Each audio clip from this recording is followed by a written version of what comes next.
We may not think about this much, but we all depend on farmers. Meats, grains, vegetables, milk, and eggs, they all come from farmers. But dairy farms in particular have become scarce, as have the people willing to run them. 207's Don Kerrigan found a program that is trying to bring in some new recruits. It is indeed, Rob. Here's a statistic that to me really tells the story. When I first started as a reporter many, many years ago, Maine had something like 11 or 1,200 dairy farms. We now have 140.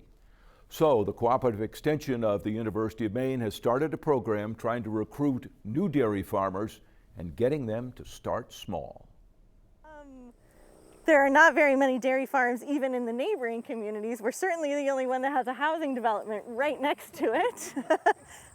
From their reclaimed fields to the newly built barns, Rhiannon Hampson is happy to give a tour of Grace Pond Farm. So we had Vera, Viola, Flora. The farm in Thomaston was bought just 5 years ago by Hampson and her husband Greg, who wanted to be small-scale dairy farmers.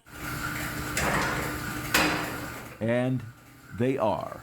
But it's taken a whole lot of work in a short time. Dairy farming is always never-ending labor. But when they bought the old place in 2019, there was only a house. They had to leave their small herd in Monmouth while they built the first barn and cleared the land and found markets for their milk. We've had some good support from different organizations and people. So, but yeah, we've really have not vacationed much the last few years. So. The farm is organic, and they sell some of their milk to creameries that make cheese. Some goes to yogurt, and some is bottled and sold as raw milk. So there's a market for what you do at this scale. There is. Yes. Yep. There is a market, and I would actually assert that there's room for other people to be doing it at this scale as well, that we actually can't meet the market need ourselves. So they walk right in here, they eat their grain. The only time they get grain is in the milk parlor. And that's why there was a farm tour on this day. The Cooperative Extension is using Grace Pond Farm as an example, hoping to encourage more new farmers to get into the dairy business. We're finding a lot of interest. While larger dairy farms struggle to keep going, Chris Howard of the Extension says small-scale dairy can work. I think a lot of people who are getting into dairy farming are doing it the way Rhiannon and Greg are. They're finding niche markets for their milk. Small in this case means milking fewer than 20 cows, but that doesn't bring in enough money, so they had to diversify. Which means chickens, raised in the field in these special pens. They've been here one day, so they do that in one day. Eating grain and grass and helping it grow. We actually believe that this, what they are doing here is something incredibly valuable. They are bringing fertility onto this property. And the chickens would not have a field without pigs.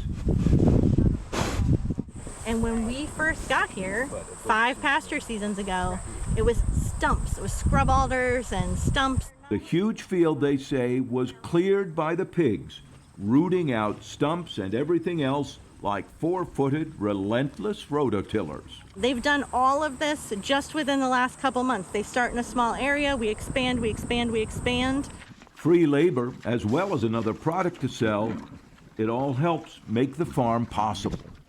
But this is what makes it worth it, knowing that we're feeding people food from here in Maine with a smaller carbon footprint, a non-exploitative labor footprint that meets our values and the needs of people.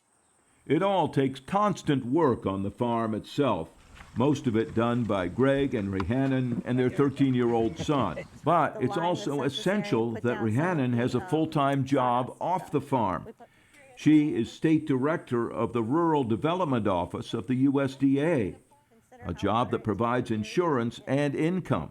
Chris Howard says most farms now need an off-farm income.